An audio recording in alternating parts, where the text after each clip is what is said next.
Welcome everyone, and first and foremost, thanks for coming. Any of these panels take time out of your day.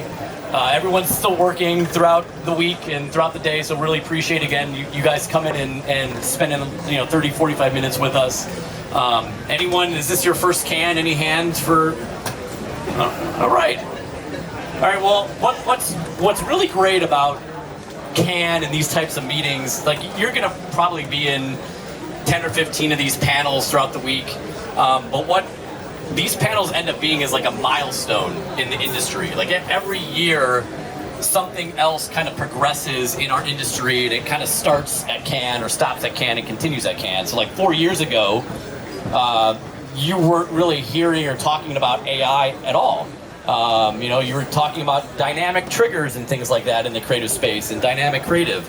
And then 3 years ago, you had ChatGPT came out, and all of a sudden CAN was an explosion of AI as a shiny object. So you had a lot of panels just like, what could it be, and how could we use it? And then 2 years ago, it started to become a value add to the stack and into our industry. Like people were talking about how AI, pilots using AI, different case studies in AI, how it became, part of what they were doing. And now, this year, what we're really starting to talk about is scaling with AI. It's not a thing anymore that we're like, well, is anyone going to use it? How do we integrate it? And how do we use it?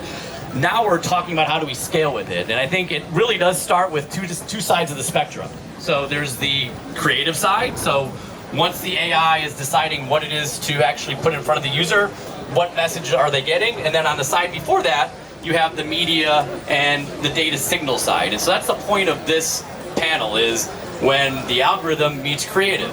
Now, when we typically do these kind of panels, I like to have, you walk away with nuggets of information. You're not gonna remember the whole 45 minutes, but we try to feature some nuggets, like what's a takeaway that you're gonna get. And so as I ask some questions to our panelists here, you're gonna try to keep in mind what's a nugget that I can walk away with. So thank you. As an introduction, first nugget, my name's Don. Don Sklenka, I'm at Claritas, so I run our AI optimization product, and I'll let the panel introduce themselves and we'll get the show going.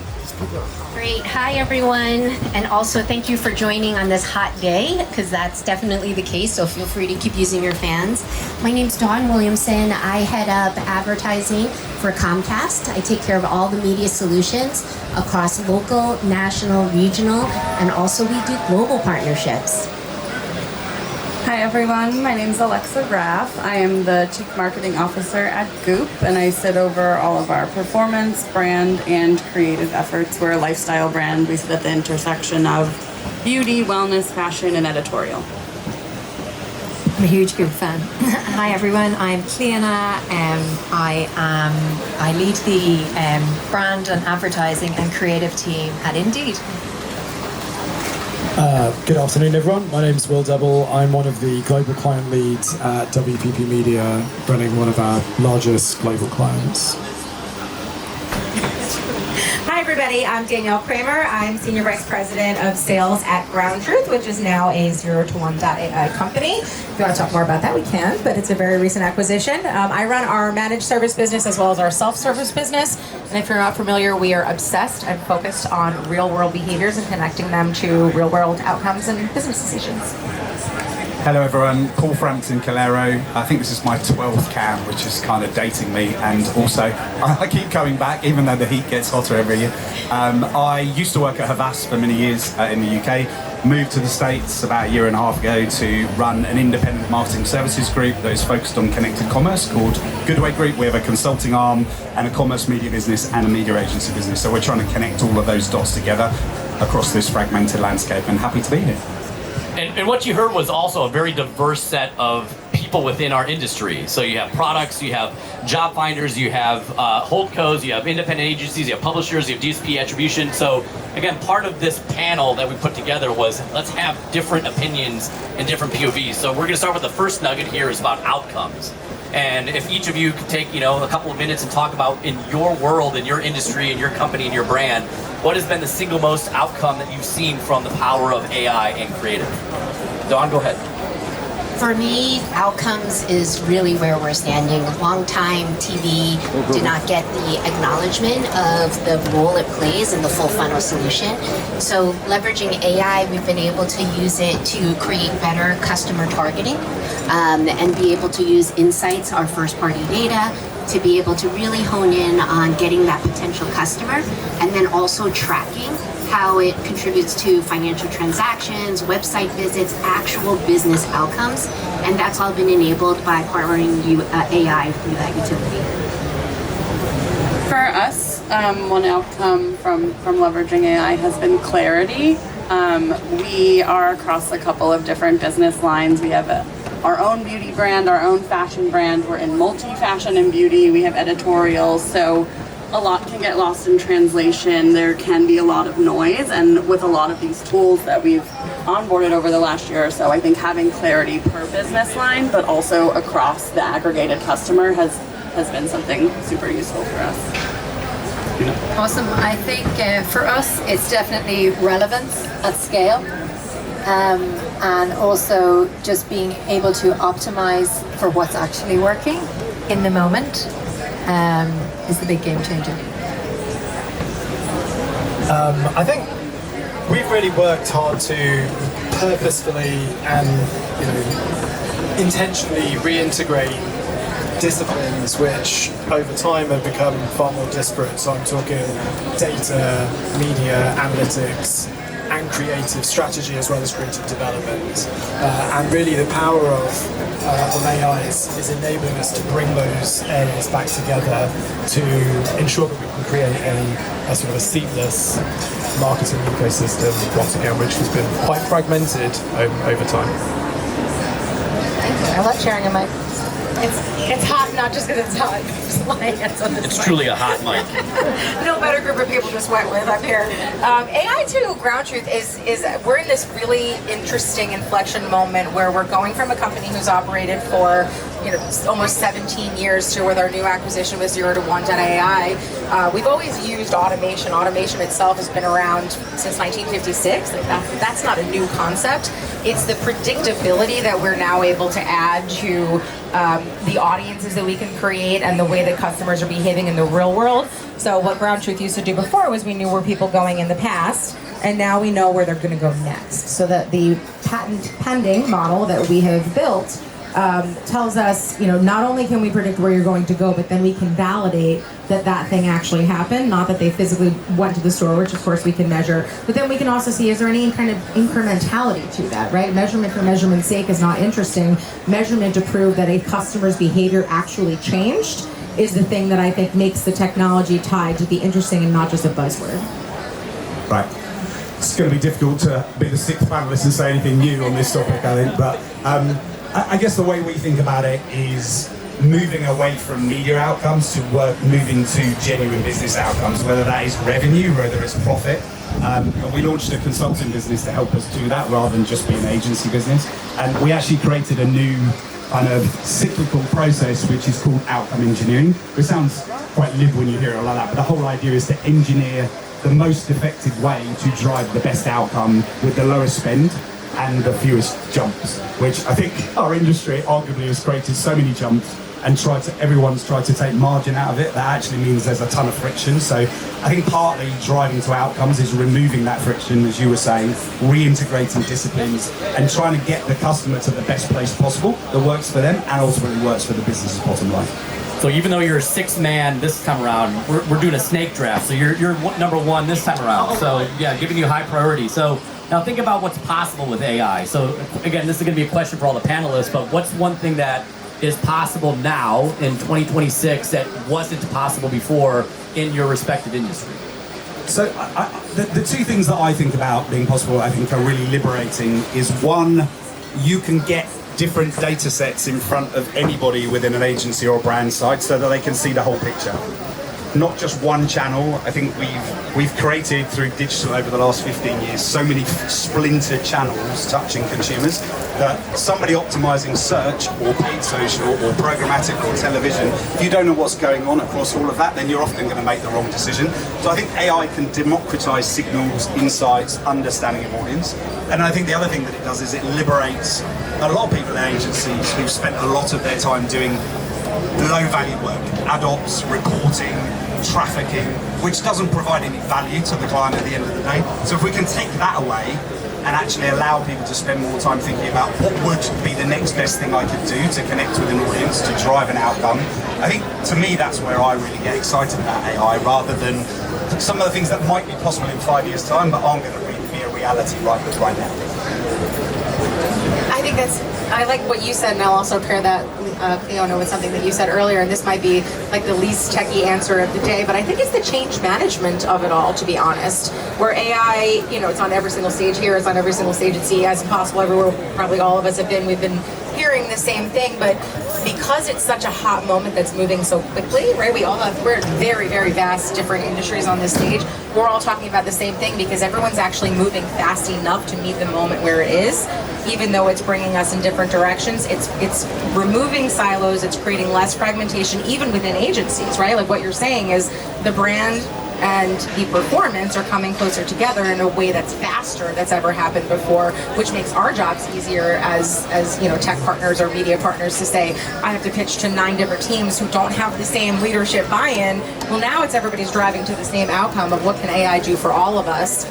So yeah, I would say the change management of it all and the expediency and the urgency of it is now meeting the moment rather than, like you said, waiting 5 years for it to catch up. Like, you better get on the bus because it's driving away without you. Maybe it has air conditioning. Definitely needs some air conditioning up here. I think there's a really interesting area within sort of audience development and the speed at which you can now create net new audiences, synthetic audiences using sort of AI signals. And that's really allowing us to do a whole host of things at WPP using one of our sort of key platforms, WPP Open. I'm sure you probably will hear a lot about that if you go to any other panels with the WPPists talking. But we've really been able to change how we're even doing creative testing by building synthetic test audiences about the type of audience that we're trying to influence, and then sort of testing the creative output to see, is this driving the type of movement that we're looking for, without having to do a really sort of long physical sort of testing session, which I think is it's allowing us to adapt campaigns and creative at pace, which is obviously super helpful. Danielle, I'm always going to be the least techie answer. That's not my domain. But I think I'm not going to labor it too much, but it's very much on what everybody else is saying. I think what's really exciting is the new roles, the new way of working, the walls that have come down, because you all actually have to sit there and look at it together, understand what you're looking at, and then going, what does it mean for you? And it's happening so fast, so you can't wait for the reporting, and then what does that mean for creative, and then we'll brief in the media. Like, that's all gone in the space, I think, of nearly a year. And now we just nobody has the dashboard over there, we all have the dashboard. So I think that is very exciting. I think the teams that we're going to see moving forward, the composition of skill, but also of talent is going to be quite different in the future. Something that has definitely been a constant, everywhere I've been, but especially at Goop, has been the balance of performance and brand. And we onboarded this amazing tool last August called Adora that has completely changed what that relationship looks like. There's always kind of a natural tension there, and then having to always feed the beast that is Meta.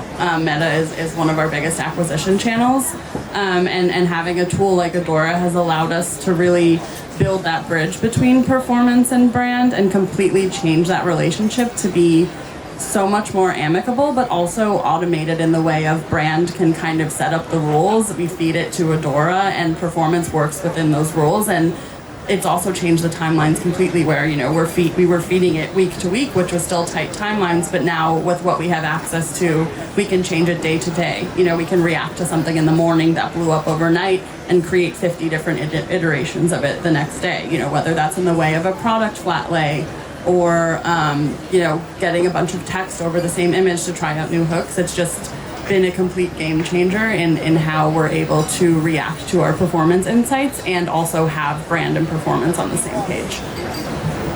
It's great being last because you get to hear everybody's answers. It does take a lot longer. Exactly. What I feel AI has enabled is greater simplicity, speed, and impact, right? Where I'm going with this is big tech, to be fair, has done a good job of offering simplicity. But the reality is, it's a journey, the consumer journey, in terms of engagement. And TV for a long time didn't get the credit that it deserved. And I think through AI, our ability to leverage deterministic first-party data, compound that with partnerships like Claritas, think about it, 600 million devices, insights from there, 100 million people. That insight enables us to target your potential customer in a more effective way and actually serve those audiences the message you want and drive the impact. So for me, it's speed, simplicity, and impact, but we have to be smart because AI is as good as the information we put in.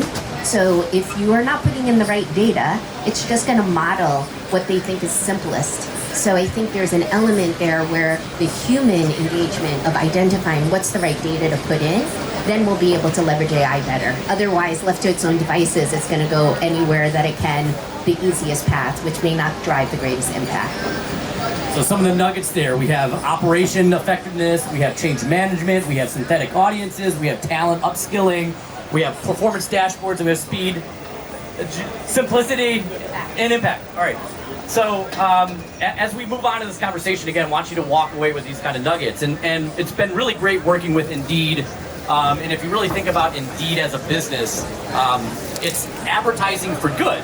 You know, Indeed as a brand, as a business, is here to help people find jobs globally. And they operate globally in 60, 70 different markets across the world. But what's really interesting about that is each market has a different culture when it comes to getting a job. Not everyone is like the United States where everyone works like crazy, and like how that works out in different markets is unique to Indeed and how they go and activate. So why don't you, Kalina, talk a little bit about how Indeed brings the human side and the human insights to life with AI. Yeah, absolutely. So for anyone here who doesn't know Indeed, we are the world's #1 job site, and we have a ton of data with about 350 million job seekers who come to us every month, and we serve our employers to get people jobs.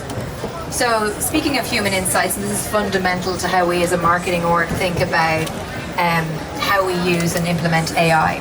So I'm going to give an example of Germany, not to speak up there, just to give a tangible example. So in Germany last year, we had to get 375,000 people, knowledge workers needed jobs to be filled. In Germany, as you say, people don't move out of jobs. There's only about 19% of that labour market who are looking for a job at any one time. They only move once every 10 years is kind of the insight there. Whereas in the US or the UK, it's kind of every 2 to 3 years. So they love job security. They don't want to move outside of their role unless they're really confident that they know what they're doing. So this is the human insight and the behavior that we're trying to shift, because we need to get people open to opportunity and downloading or uploading their resume or their CV onto the website. So what we did was we identified within that segment, there's healthcare, manufacturing, all different category segments. We double-clicked down going, okay, what are the impetus to move your jobs within healthcare? Exhaustion, in manufacturing, being treated like a robot, whatever it is. So it's really understanding all of the human insights that you're trying to activate, and then you bring in the AI, which helps you scale and get that relevance piece. So it's really starting with the human first. I think so many companies seem to start with pick up the hammer and go looking for the nails, because there's such you got to use AI. It's really starting with that human insight first is what is going to help you really get the most out of AI. But it's really understanding the human insight first, and then leverage it. Yeah, and just like any brand that's marketing themselves, there's more than one reason someone is going to do something. And I think part of this process, this evolution has been, from a creative and media perspective, brands will put like one message in market. And again, if you put a single message in front of all of us in the audience, 10% might react and then 90% may not react. The problem there is that we're not speaking to everyone. And so the insight with the German market was there's a variety of human insights that we leverage in the creative space, but then that's part of the battle. The other battle is how do we deliver and activate that message to everyone in the audience, whether that's a digital audience or a physical audience. So Will, I don't know if anything else you want to add. I was just going to finish that. The last bit that I didn't say was we had hundreds and hundreds of creative that went into market, and we were just optimizing towards what was helping people to move, and the algorithms were helping us get to move towards people who had a propensity towards action. Sorry. Yeah, no, just to build on that, exactly to that point, Kleena mentioned that at the heart of this whole campaign really was human insight, and that set the foundations and the guardrails for sort of creative deployment, creative optimization, and media optimization. And that's truly where then the media strategy took over, and we were obviously leveraging platforms like Claritas to help us optimize hundreds of different iterations of creative, but all still tied to the human insight around how to motivate Germans to move jobs, and then creating different assets to really move those people, sort of along the line.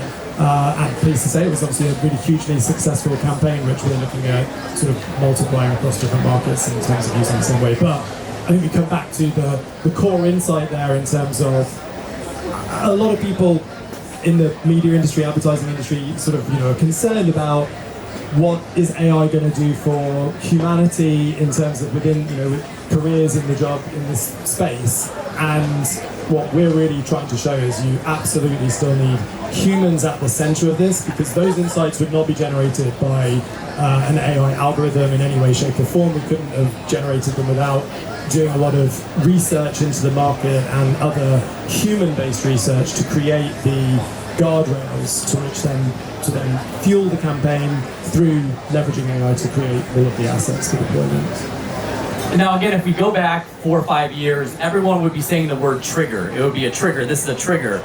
That's kind of gone away. Now it's signal. It's how many signals do you have? What's the signal? What's the data signals? That's the nugget that we often walk away with in campaigns going forward. So on the GroundTruth side, you want to take it away and talk about what are some of the most effective signals that you all are using today when it comes to activation in media? Yeah, for sure. Signals are our love language at GroundTruth. And so everybody can get signals, right? Having a signal in any kind of data pool is pretty common. I think that anybody could stout that they have the same exact data pools that they begin with. It's what you do to build on the proprietary advantage of those signals that is interesting. And what GroundTruth has historically focused on is the signals of physical location and what people do in the real world, right? That is what we've built our legacy on. That's where our core business is. But where we build on that now is the signals that tell you what the person is going to do next. So for a very silly example, what 0 to 1 can do with their audience builders is taking the signals of what the person has done in their journey physically, right, in the real world. What you do online is very different than what you do in the physical world, right? I could look at Maseratis all day long and build the coolest model, but I don't even have a license. So I'm not buying a Maserati or even a Jeep anytime soon. But the point is, my daily behavior and my daily intent as a human is dynamic. Therefore, if I leave my house at 7:30 in the morning, which I sometimes do, I can get my kid to daycare on time, and then I have time to go to La Colombe and get my favorite half-can coffee. If I leave my house at 8 a.m., it means that someone didn't want to put their shoes on, and it wasn't me, and I don't have time to go to La Colombe. I have to go quickly to Starbucks or some other place that's convenient along the way. And what the point is there, that if you're looking at all of the signals that are dynamic and real and urgent, I think that's the piece that matters here the most, is that it is always changing, and it's not me being static in a model that says she's a coffee intender, or me being static in a segment that says, sometimes she goes to buy wine, like maybe I'm those things, but I'm not those things all the time. And I move in and out of those segments very often and frequently based on the timing of my day, the mood of my day, and the intent of who I am as a person. So without looking at the immediacy of it and then being able to react to it and predict what they're going to do next, the creative almost doesn't matter, right? Because the call to action for where I am and what I'm doing in that immediate moment and day changes. So you might have a longer term branding campaign for me for Indeed. I'm not looking for a job right now, but you know, if just to be clear, my CEO's right there, I swear. But for Raising Cane's, for an example, we work with Paul's team at Goodway on new store openings for Raising Cane's. And someone might be a Raising Cane's customer tomorrow, and then the signal that we know that they went there and then bought something, they're going to be out of that model for a little while based on their personal journey, because they don't go every single day. Maybe they go every 4 days. Maybe they go every 14 days. So signals, I think, have evolved. Like, you're right, trigger was the old way. Signals is, like, I would say almost the old way now, because it's observing real time.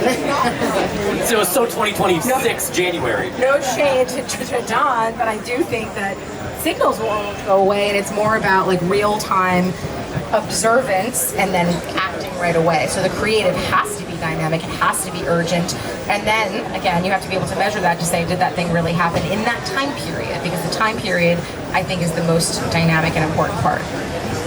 Paul, anything else you want to add from Goodway Group? So I think that was a really great articulation of it. I think what I often think about is that a signal tells you where there's friction in a customer journey. Like all of us are involved in some shape or form in helping a brand to sell a product or service to a consumer. And the way you do that, there is no longer like a clear funnel. I often talk about it's become more like a game of snakes and ladders. You could see a great brand film, but if you're not actually kind of optimized towards where people find you at retail, you're not on the shelf, whether it's digital or real, or you're not included content-wise in a kind of GPT, then you can very quickly lose the traction you might have had up front. So I think actually where we need to move towards is changing the structure and the work that people do, agency or brand side, because lots of brands do it themselves these days, to actually be able to identify the friction, a bit like a product person would, and to go, how do I, like you said, how do I intervene in a way that allows this to flow? Because half the time, I think our own industry gets in the way of itself by optimizing to a commercial outcome that isn't the brand's, or just trying to get something out for a channel, rather than thinking about what's the next best thing that would help the consumer get further down that funnel and actually put something in the basket. But if that's true, I think it requires us to look at how we structure ourselves, because you might have the data, AI might democratize it, but if the structures are all kind of built in silos and the planning process is still siloed, then it doesn't really actually allow you to move quickly to seize that moment. Because quite often I think there's almost this data to action gap that you're talking about, like this. I have the data, I've worked out an insight, can I actually act on it quick enough versus my competitors to actually win the sale? And I think often the answer is no, and it's usually no because there hasn't been the change management, the structures are wrong, the commercial incentives are wrong. So I get quite excited about what this could change, that if we have the right signals and we're all trying to do the right thing, then we can build a better industry. It's a bit grandiose, but I hope so. Anything else you guys want to add? Yeah, I was just going to add, that was a great example you shared, because even the way we're structured doesn't enable speed. And one of the things that we did was we consolidated where we work in partnership nationally, regionally, and locally. So we had an auto dealer who had a brand message. We started to see some signals activated regionally down to the local dealership level, where we were able to really activate off of those signals insights and drive increase in sales. And so it's that level of insight, but oftentimes we segment teams, we're not talking, but I think the democratization of data and the ability to leverage that perspective and those triggers enables us to move faster. And that's what we need to do now. I think that's a really great example, because actually autos spend a huge amount on TV, but the sale is done in a dealer, like by a physical salesman. Exactly. And often you have a national agency doing the brand, you'll then have some other agencies doing some of the demand, and then somebody's dealing with the franchisee. Correct. Unless you connect that all well, like, there's a lot of wasted money in that You're ecosystem. right that those teams are not talking, but we're talking. So as a video outlet, we're saying, hey, I'm not sure if you're aware, let's connect the dots for you. So I think that's where we need to do is partner and give that context. I like, Don, what you said in the beginning, that something starts at Cannes and then it happens the rest of the year. Thanks. So if anybody that works in automotive hears what we're saying, tier 1, tier 2, and tier 3 are so disparate that even the funding comes from different places, right? So the franchisees are the ones who put the money into tier 3. Tier 2 is done nationally. Tier 1 is done globally at the brand. So if you can't get the money and the outcomes to make sense there, then the rest of what we're all trying to do also then gets stagnated. So I think put this on every LinkedIn channel in the world, but I would say the same for QSR too. Right, the franchisees in the local markets the money comes from a different place. So I think that will start to trickle down, hopefully in the smaller niche verticals faster. So we got a couple of agencies represented up here, so we're gonna have a quick battle. Just kidding. But I do think that the audience would be interested. I mean, agencies obviously have been a hot topic. There's no hiding that since AI has really become the hot topic. So I guess I would be interested in Paul as a CEO of an independent agency, and then Will as part of a large holdco like WPP. How is AI changing your business, or how are you having to structure your business model differently than what you were doing a couple years ago? Okay, first one. Sure, okay. Good question. So, I mean, I imagine there's going to be a lot of similarities across what independents are doing versus holdcos. I think everyone appreciates that AI is a sort of a leveler of these, of the sorts of things that we all do as agencies. I would say at WPP, we have the benefit of scale, of just the size of the workforce, and so as we rolled out WPP Open, which is our single marketing orchestration platform, which enables us to plan campaigns completely end-to-end from brief all the way through to creative production and iteration. It's one thing to stand up a platform like that, but then we have the ability to roll that out to 80, 90, 100,000 people, so that our whole entire organization is using it. And that I suppose is how our holding company is changing. Everyone will have read a lot of stuff in the press about WPP over the last few years. I think we're starting to see the tides turning on how we're actually bringing that premise into pitches and really bringing together, as I mentioned, around reintegrating teams. This is really, this platform has really enabled us to do that. And to do it competitively for a whole range of brands. So I kind of think about it on 3 levels, like the structure that we have, then how the work gets done and rewriting that work kind of flow because it's changing. And then lastly, how we build technology. And when I first came into Goodway, we were building a lot of our own tech. I personally don't think that was the right thing to do because we're not a technology company, we're a product company. So we now borrow and partner deeply rather than try to build ourselves, and I think it's a big ask to compete with a lot of the biggest tech companies in the world. And if I go back to the start, from a structure perspective, I think all agency groups have simplified because there are so many different, whether it's WPP or Omnicom or Publicis, everyone's simplified. I guess what we try and do is to take away some of the friction in like teams working with each other, incentives or kind of things that don't bring teams together. So we put everything on a single P&L. We have a consulting team, a commerce team, and then a full funnel media team. And we try to build a model where we can fluidly just put a squad together and go, what's the right mix for Publix versus Raising Cane's versus Benjamin Moore versus Dell? How do we get that team together? And it doesn't always work, I'll be honest. And then the last bit, which really only we've been able to embrace recently by hiring a COO from the non-agency world. She came from the publishing world, business inside of Bloomberg, and thinks about an operating model and structure, not just move some people over there and write something on a flowchart on a Monday, which is what agencies often do. And there we're actually going, well, if agents are going to do certain roles within this, how does it change the work that different people within the agency do? What does it change the role of a planner to be? What does it change the role of an analyst to be? can a trader trade both using creative intelligence as well as media intelligence? And I think often the answer is we don't know, but we just experiment with those things because we don't have to fit in one particular structure. So AI is allowing us to, I guess, almost like throw lots of bullets and see which one works. Yeah, I mean, as I mentioned at the start, I didn't think there'd be too much of a difference between sort of how an independent would approach things because, as you'll be well aware, Cindy Rose comes from a technology background. I mean, it wouldn't surprise me if WPP starts pitching itself more as a technology company than a holding an agency in the future. But to your point around profit centers, yeah, those have all completely collapsed. I think I read an interesting article at the beginning of this year in terms of what the future structure of an agency would look like, and there were effectively 3 archetypes. One which was incredibly almost purely automated from an sort of like from an AI perspective and had very little sort of human interaction. The other side, far more sort of maybe from like a strategic boutique perspective, which leveraged AI in a limited capacity, but was more human involved. I think what we're both talking about is finding that sweet spot in the center, which I think you'll find most agencies or most consultancies or most organizations within the marketing industry will try and move to, which is how to leverage AI at scale, but ensure that you've still got humans at the center of it. And a pro tip for anyone new to Cannes, you can always tell how long someone's been at Cannes by the amount of wristbands they have on there. So that's a good sign there. Most of you've got nothing to do with Cannes, actually.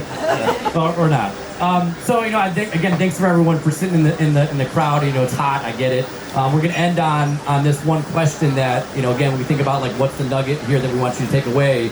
Each brand and company here has a perspective, and I think I would be interested to know, as I assume you would too, what does next year look like? Like, if we're up on stage next year, what does that future look like when it comes to your use of AI? Are you even talking about it anymore? Like, should we stop having panels talking about AI because everyone's using it and that's not really the thing anymore? I don't know. So I'd be curious what, each of your brands, like, what do you feel like the future looks like for you all? Like, you're experiencing bits and pieces of it now. What does that look like for each of you? And I'll start with Comcast. I would say that it looks like true partnership, driving those business outcomes. Again, I think at the end of the day, it's been kind of murky in terms of the attribution tied to efforts that both brands and agencies, work in partnership with us. But I think it's for us to make it easier and drive those business outcomes for partners that we engage with. So continue to focus on that and leveraging AI as a tool that enables it, but still has that human direction and context. You want to see more people come together through the use of AI. Yeah, I was going to say something similar, like the human element, how we're leveraging it. And then I also think like we're already heading in this direction, but there's so much noise, so many tools, so many options in the AI space that brands are bringing on, and I think the conversation's very quickly going to shift towards, do I actually need this? How is this helping the business and moving us forward versus just adding the tool for the sake of adding a tool and because it's AI. Love that. Like, is this really giving value back? Am I getting value for what I'm paying for in this, and is it adding value? So a year from now, did what I do add value? Yeah, it's a good point. Yeah, and I just think to Alexa's point, there's so much pressure from the top of a lot of businesses just to adapt AI to get efficiencies, and people are just kind of going blind around. So I think that's definitely, there will be a pause, but that wasn't my answer, a pause to kind of assess. I think like for such a long time we had like a tops down, like what's our brand, what's our thinking, what's our platform, and then we had bits and pieces of those things in every channel. Then along came like social and influencers, and it was actually a real grounds up. What's being talked about on social and how can we bring that up and elevate it. I feel now we're in this kind of circular place in the middle where it's all being ingested in and kind of flown around. So, not flown around, but I think it's obviously getting efficiency. I think we'll probably go back to a place where it's not just efficiency, because AI, a lot of it's about efficiency.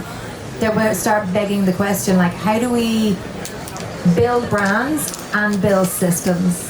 It's together. I think we have a huge focus, depending on where you sit, obviously in your organization, but on the brand team or the marketing team as well.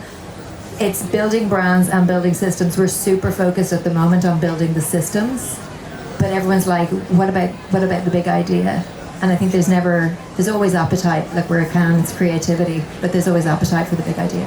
So you want to see the system and brands come closer together? That's Yeah, I think it's like brand and performance. It's always been there, but we'll all get inside together. And I think that it will be just a different conversation, but it won't be, I think it will be a little bit more spread out across the systems. understood. Without sounding like I'm repeating everything that other people have said, I do see a better world where you've got a data strategist and a creative strategist and a business strategist in the room together when the brief is being written through to the conception of the campaign. And I think that should be the direction that we try and move the industry towards, so that it's not so siloed, I guess. I like how optimistic everybody is. No one said none of us have jobs in a year, so that's good. I don't know if anybody else here years That's ago. where Indeed would come in. I was just going to say, well, the data actually tells you they're not replacing jobs, they're just changing jobs. Yeah. Right. I don't think that this is going to be like a year of mobile or back in the day when like AR and VR were really hot. Remember, it was like augmented reality was supposedly the new thing, and then it went away 7 months later. Obviously, this is not that. Like, this is like the railroad. What AI is doing for us is a really, really, really big deal. I can imagine we're going to continue to talk about this over the next couple of years, but I hope and assume that by this time next year, we're going to stop trying to out-machine the machines, and we're going to really let go of the things that machines should really be doing, right? They're already doing the bidding, they're already doing the optimizing, they're already, in some cases, creating the creatives, right? They're being dynamically created by a machine, which then allows us, the humans, to think more about the consumer, the journey, and the connectivity that we have to them, which is truly what advertising is about. And you know, I've spent pretty much all of my career in programmatic, and if there was ever a problem with a campaign and we optimized and the CTR was good and the CPA was good and like all of the metrics that I could control were good, but the client still wasn't happy and the sales weren't happening, well, we'd say, I don't know, sorry, ask your creative team. Your creative's not good. And it was so disconnected. Whereas now, again, like we've gotten to, I think, the tip of the iceberg where you're going to connect not just the brand side, but the programmatic side, like the real, like machine part of this, to a better customer human experience, which I think has historically been quite separate. So I'm going to partly agree with a lot of people that I think we'll see both acceleration in certain parts of AI, but also deceleration, where we work out it's costing a lot of money, a lot of tokens, and it doesn't drive any value. But I think the real point I was going to make was more that I think we often talk about mental availability in this industry for years, and I think it's still massively important. But I think machine availability is going to become a new thing, where if you aren't indexed, if you aren't picked up and your content doesn't flow into this new era of AI and you're not ranked on a retailer, which is now mainly pay for play, then you're going to struggle. So I have this view that in the next few years, there will be the automation of a lot of marketing that frees up a lot more time to actually make the rest of marketing and media much more entertainment brand-led, which I actually think might be a good thing for the industry. Yeah, I mean, it'll be fun again, right?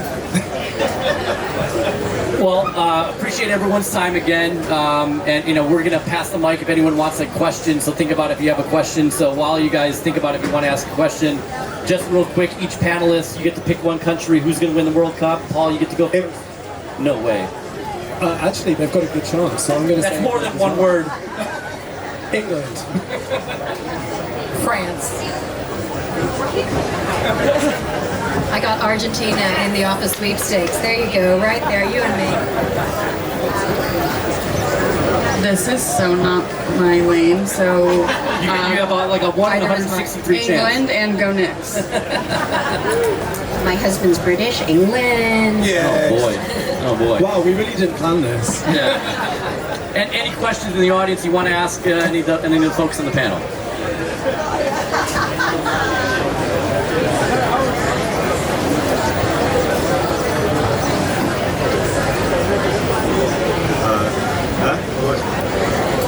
So I have a question that probably directed for Paul. But also for You've got more wristbands than me. not yet. Big holding agency groups. How do they compete in this space? Like, so obviously AI agencies led with people, Like people was their big quality, it's like we have the experts, we have this. Their billing rate was based on people and time, and now they're all building tech, and tech isn't people and time. So how do clients see that? Obviously with entertainment and that stuff, but do you see a big shift in the holding groups and how that's going to kind of shift towards a tech play, and then how do they stay relevant and charge the money they weren't able to charge? How long have we got? I mean, Will, I will obviously have a perspective on this from a WPP perspective, but I think there's a lot of demand for moving to outcome-based pricing, but it's very complicated because most of the time a brand doesn't share the depth of the information that allows you to model it out, and there's a fair amount of risk involved in that. I think where we're at this point is AI has, I mean, look, we've just spent an hour talking about AI. AI has become the thing you have to mention 5 times to get into a room.